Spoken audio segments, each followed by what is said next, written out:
Olá, amados irmãos, graça e paz, amém?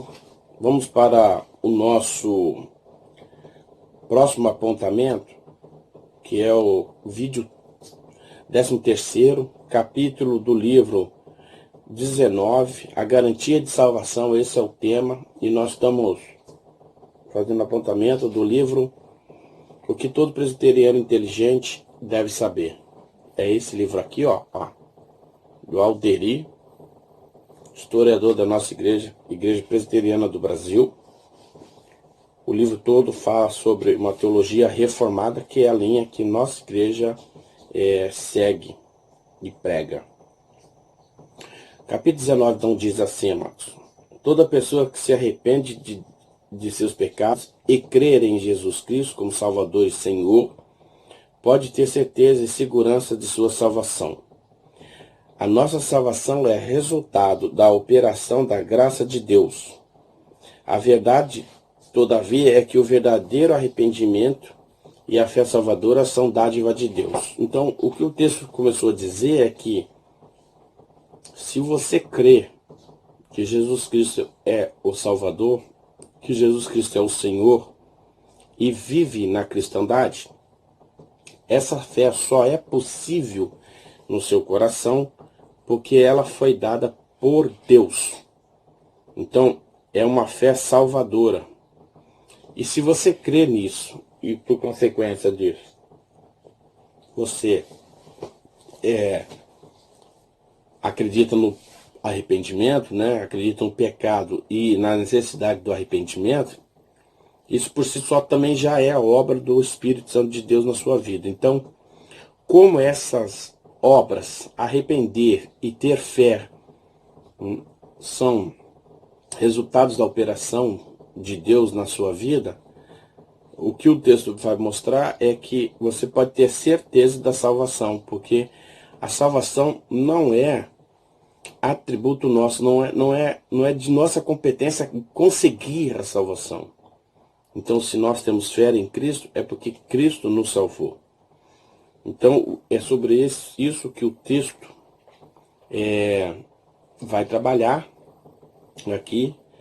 Especificamente, ele vai meio que já entrar na questão de salvação e predestinação. É isso que o texto dessa passagem aqui do capítulo 19 quer trabalhar, a garantia da salvação. O texto fala também, vai seguir aqui dizendo assim, ó: a doutrina da predestinação, a semelhança da doutrina da Trindade, está além da nossa compreensão. Kuyper, um teólogo de 1910 mais ou menos, nos adverte que quando tratamos de quem será salvo, estamos tocando na secreta vontade de Deus. Portanto, devemos lembrar que estamos lidando com o profundo mistério, que estamos em Terra Santa, onde os anjos temem pisar, que o homem finito não pode nem começar a compreender. Infinito, e que, portanto, temos que ser sóbrios, evitando escrupulosamente qualquer especulação humana, apoiando-nos estritamente na segura palavra de Deus, né? Compreender o Deus infinito, é isso que o texto está querendo dizer. Então, Deus é infinito e nós somos finitos. Nós jamais compreenderemos totalmente a vontade de Deus e totalmente o seu plano de salvação. O que cabe ao homem não é questionar quem vai e quem não vai. O que cabe ao homem é crer em Cristo e, uma vez crendo em Cristo, propagar a mensagem da cruz para outras pessoas, para que quando elas venham ouvir o Evangelho, elas possam aceitar Jesus, pois o Espírito Santo de Deus convence a elas de que aquela verdade sendo anunciada é a verdade de Deus. E é isso que nós temos que fazer. A Escritura Sagrada ensina que Deus escolheu, antes da fundação do mundo, as pessoas que seriam salvas. Mas a Escritura também ensina que Deus deseja que todos os homens sejam salvos e cheguem ao pleno conhecimento da verdade. 1 Timóteo 2,4. Que ele é longânimo e não quer que nenhum pereça, senão que todos cheguem ao arrependimento. 2 Pedro 3,9. Essas afirmações parecem contraditórias. Como entender que Deus deseja que todos sejam salvos, mas escolheu apenas alguns para a salvação? Estamos tratando de um assunto que está além da nossa compreensão racional, mas essas contradições desaparecem quando levamos em consideração que a Sagrada Escritura mostra que há diferença entre o desejo de Deus e o seu plano imutável. Quando o Novo Testamento fala de desejo de Deus, usa a palavra telema, e quando fala de seu desígnio ou palavra imutável, usa a palavra grega boule. Bom, o que o autor está querendo mostrar aqui, eu não vou ficar lendo muito essa questão, é que o autor vai dizer que toda vez que o texto bíblico do Novo Testamento diz que Deus deseja que todos sejam salvos, o que o autor está querendo dizer é que essa palavra desejar, ela não é a mesma palavra de desígnio de Deus, que é o plano infalível de Deus. Então, o que ele quer dizer aqui é que toda vez que parece que Deus quer que todos sejam salvos, é um desejo de Deus. E toda vez que Deus está falando que vai salvar alguém, é um plano salvífico de Deus. Então ele divide plano salvífico de Deus, que é algo decretado por Deus, Deus decreta quem vai ser salvo, e o desejo de Deus, que é apenas um desejo e não uma decretação. Então é sobre esse ponto que o texto vai transcorrer. Eu particularmente não gostaria de entrar nesse tema especificamente, porque ele não necessariamente ele é tão claro assim. Eu vou continuar seguindo um pouco, e aí nós vamos tentar clarear um pouco mais essa questão. A nossa salvação é desejo ou desígnio de Deus, o autor fala. Felizmente, a nossa salvação é desígnio de Deus, pois somos predestinados segundo o propósito daquele que faz todas as coisas conforme o conselho da sua vontade. Se a nossa salvação fosse apenas desejo de Deus, ela só se concretizaria se colaborássemos com Deus na sua realização. Como o ser humano está morto espiritualmente em seus delitos e pecados, essa colaboração é impossível. Então, aqui, o texto já começa a clarear. Por que o texto começa a clarear? Veja, desculpe.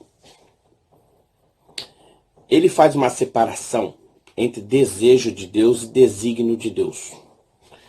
Ele vai dizer assim, então, que se Deus desejasse que todo homem fosse salvo, ele vai dizer que caberia ao homem decidir. Por quê? Porque nem todo homem será salvo, certo? Nós vemos no decorrer da humanidade que nem todo mundo se interessa pela vontade de Deus. Então, se nem todo mundo se interessa pela vontade de Deus, nem todo mundo se interessa pelo amor, pela justiça, pela a igualdade, tudo isso, se nem todo mundo se interessa por isso, então essas pessoas estão exclusas. Então, há aqueles que se interessam. Esses que se interessam, eles têm uma vontade de se interessar. Então, a salvação seria uma aliança entre Deus e o homem. No entanto, para os reformados, o homem quando cai, peca, né? O homem quando cai, Adão quando cai, ele perde a total condição de por si só buscar a Deus. Então, a teologia reformada, ela já parte lá do início. Para entender predestinação, a gente vai ter que fazer costuras com os textos e compreendendo que o homem é um ser totalmente caído. Foi isso que nós falamos em outros vídeos anteriores.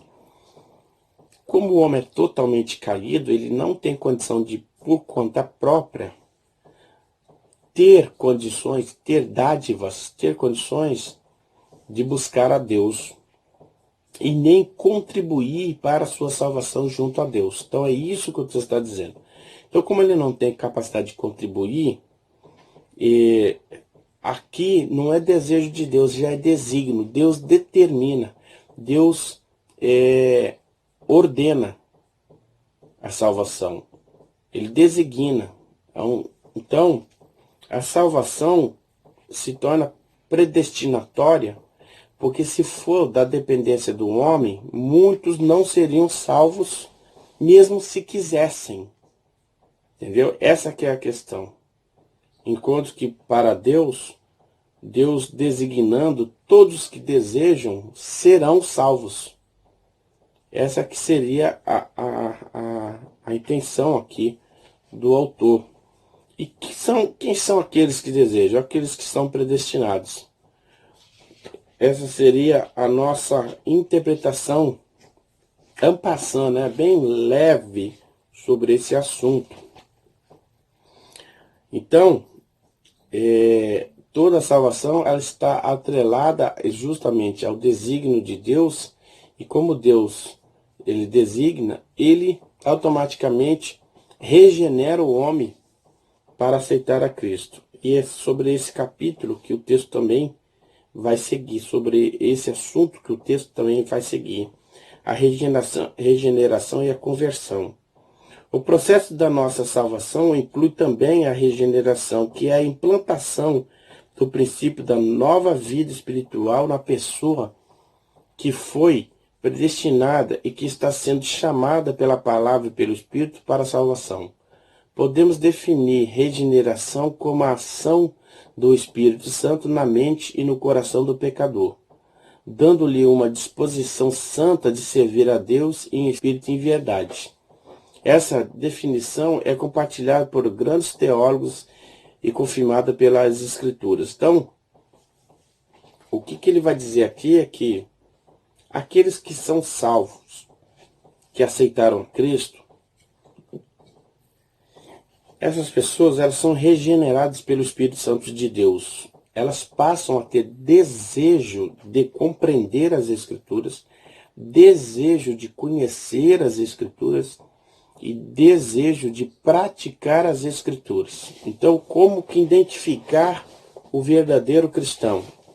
O verdadeiro cristão pode ser identificado quando ele confronta o seu pecado com a palavra, quando ele deseja viver a vontade de Deus, quando ele deseja compreender as Escrituras e viver conforme a revelação das Escrituras.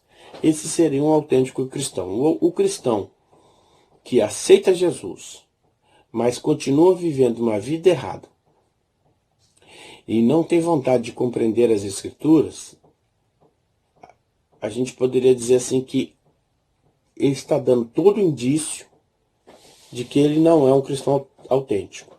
Está dando todo o indício, ok? Então seria esse a nossa interpretação a respeito dessa questão. Então, antes da regeneração, o texto vai dizer aqui, a atração pelo pecado domina o pecador. A partir da regeneração, ele passa a desejar o que é bom e reto e justo. Veja, então, uma vez que o indivíduo é regenerado, aceitou Jesus, se tornou regenerado pelo Espírito Santo de Deus, o pecado não domina mais a ele. Agora, isso não quer dizer que o indivíduo não peca.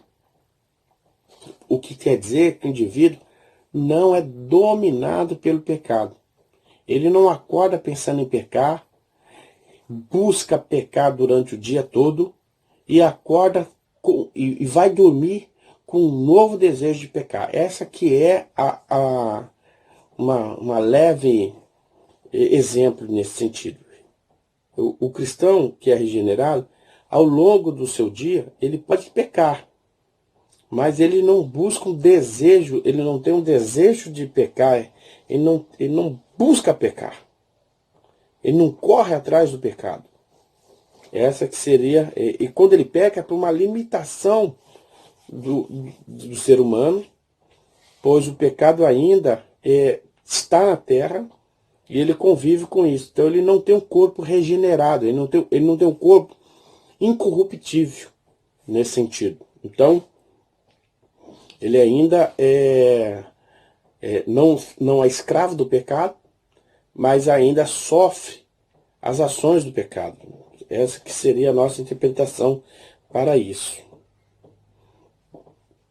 Aí o texto ainda continua dizendo assim: embora a Bíblia contenha muitas exortações ao homem para que se arrependa e creia em Jesus Cristo, o ser humano não é capaz de arrepender-se e crer por si mesmo.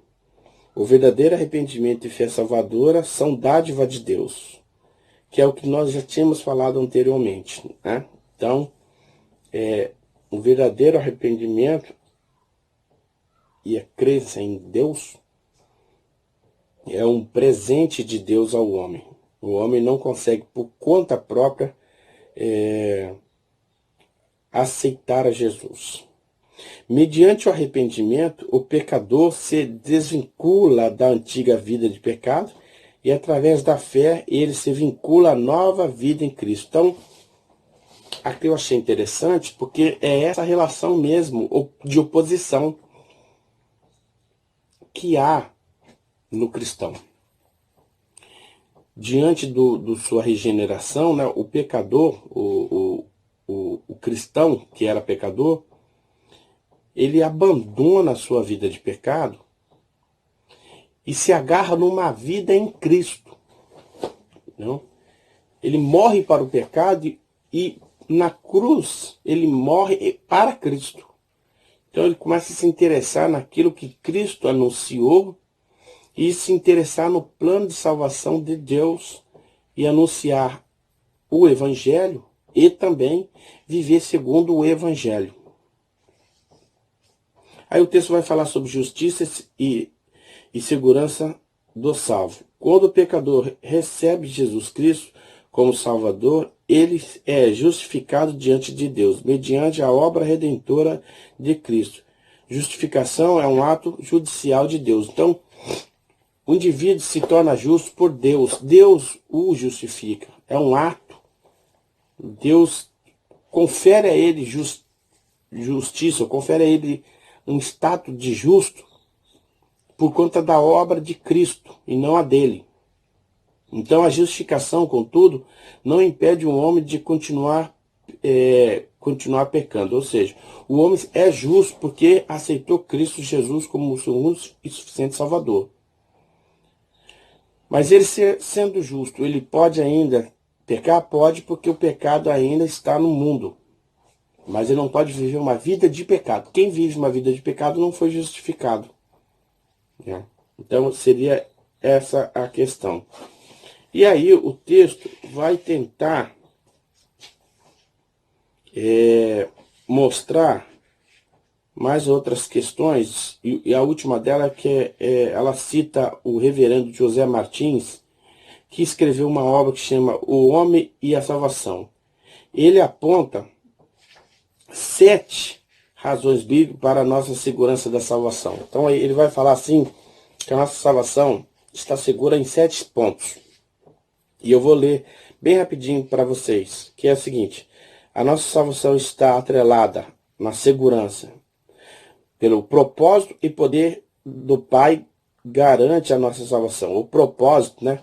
O propósito de Deus e o poder de Deus garante a nossa salvação. Essas são as 2 das 7 razões bíblicas para a nossa segurança da salvação.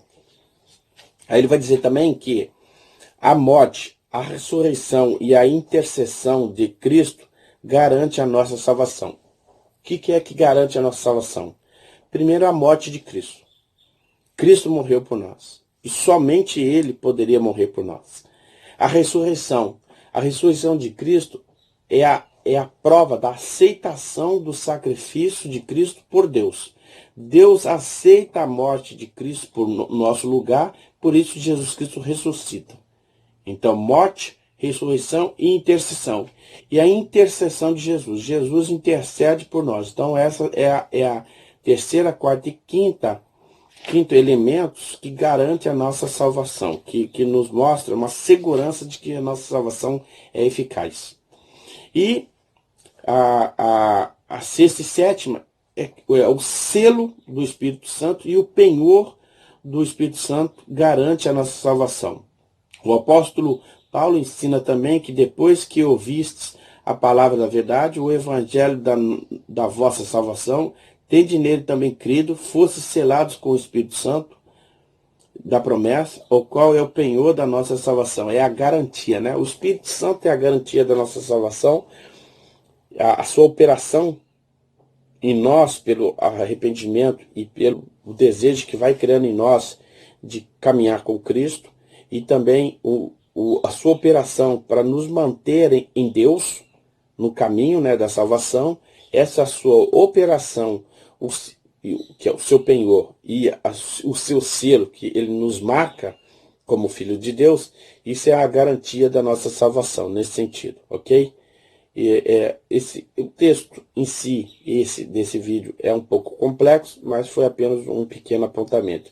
Espero ter não confundido muito os amados irmãos, mas trazido pelo menos algum questionamentos e interesse de buscar mais a fundo esses pontos. Um abraço.